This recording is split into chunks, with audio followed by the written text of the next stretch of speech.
Come back. So in getting this fan done, I have my plank here. So this particular plank, I got it from the market. It's being sold in the market, but in case you can't access it in the market, something you can easily give to your carpenter to drill out for you any shape you want. We are setting that aside, and then we have a paper stay which we are going to be using as the covering. And then I have this tapeta. That's the fabric I'm going to be using to cover it. Then we have our fan. It comes in 2 yards. A pack is 2 yards. Then these other appliques. So these are basically all we are going to be using for this. I also have my hot glue gun with the candle. So what I'm going to do next is, first of all, plug my candle while it's getting hot for use. I will work on the plank. Okay, so I also want you to let you know that in case you don't have a candle gun, you can as well use any other adhesive that you can lay hold on. So here is B700. It's an adhesive. You can use UHO and any other one that you get. And then so I'm just placing it on the plank, like dropping it on the plank so that I'll cover the whole thing at once. Okay, so this is the paper stay. I'll spread it right there on the plank and make sure I spread it that there's no fold. Next, I'm going to cut it out. The exact shape of the plank is what I will cut out. Okay guys, so we have one side covered, the other side will be covered too.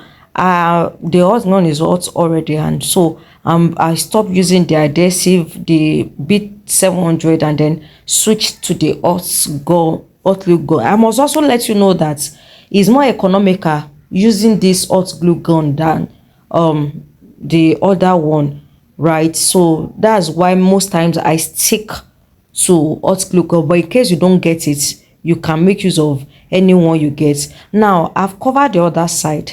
The next thing I'm going to do right now is take my scissors and then cut it out. Now notice now that I cut it out and left half inch rather, to cover the edges. Do you see? The edges must be well covered in order to have a neat finishing, and it starts from the foundation. I mean the covering of the base of the fan, right? So I'll just cover the whole thing round and round, as you can see, as you see me do. Now after we had covered the edge, this is the way the whole thing come out. I will now then cut the handle part of the fan. So I'm cutting one side. I hope you can observe well. So I only cut one side open, then the other side I cut it at the middle, and then I'm just going to cut it in such a way that I can fold it to the other side to cover the inside, the edge at the inside, I mean the handle part. And so we have it. Do you see? Make sure that there is no opening, and everything is folded in and neatly gummed. Now this is the way it came out after everything has been done. Do you see how neat it is? Next thing we are going to do now is cover it with the tappeta. You can use any fabric available. This is the base, so it will still be covered by with the feather. So you just cover the whole edge like you did with the paper stay. Now I'm only covering one side here, not the two sides. So this other side that is not covered will be the back, while the covered place will be the front. Now the next thing I'm going to do now is use the trimmings to cover the handle area. Now do you see the way I place it? You gum it at the edge so that there won't be shift. It won't be shifting, right? So I've stacked that down, and the next thing is to cover it round with the trimmings. And while you are doing this, you must avoid gapping, right? There must not be opening. So you are covering it tightly and neatly. So you are just going to do that round the whole thing. And if it's remaining like this one now, I went twice in laying the trimmings on it. So you can see now I exhausted the old trimmings, and then this is the way the whole thing came out after I had done it. So that means I went 2 times in covering it. Now the same trimmings I will use to cover the edge, the inside, the edges of the fan. I mean the inside, in the inside parts of the fan, the edge. Okay, so that one you have to do it so as we are doing everything in order to have a finish, a neat finishing, right? So I'm done with the edge, and then we'll proceed to laying of our feathers.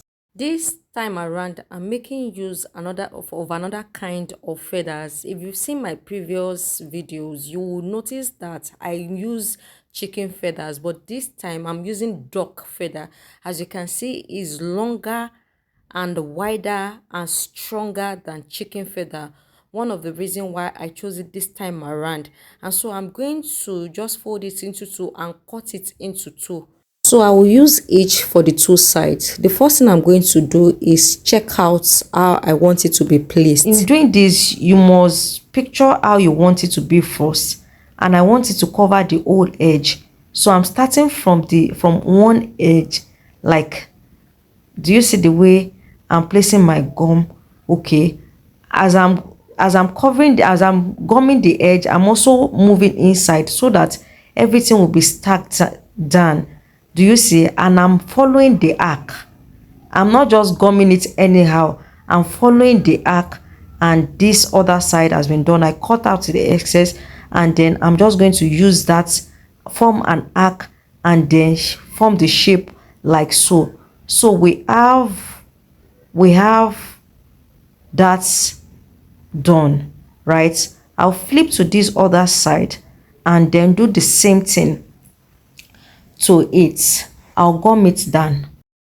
I'm also starting from the edge, just like we have it at the other side.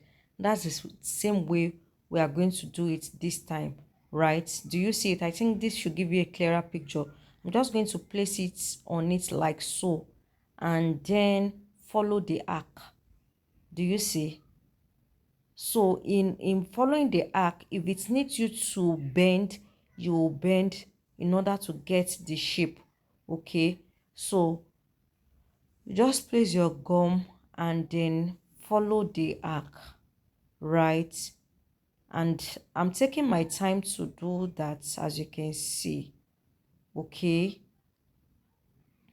and this time around is just a layer that I want because of the inscription, the name inscription, right? So taking my time to do that.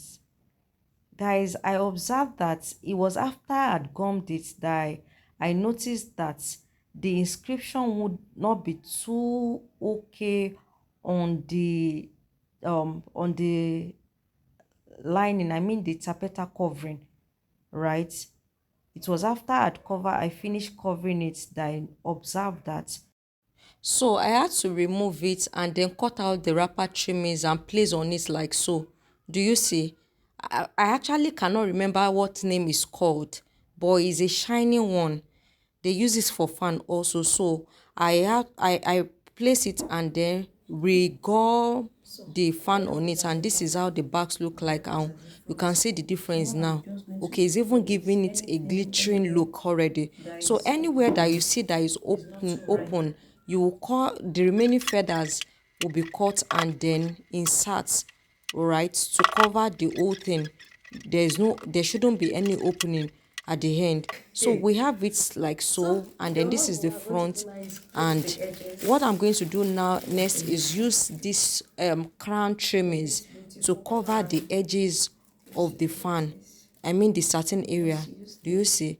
So I'm just going to use the crown trimmings to cover the edge, and so I'm placing my gun on the trimmings like so. And so I'm going to take it from one edge to the other, following the arc. And so this is the way the front came out. I cut the essence and then we'll move to the back. Now I'm covering all the edges and the remaining parts that there is no feather on. This is just to decorate it.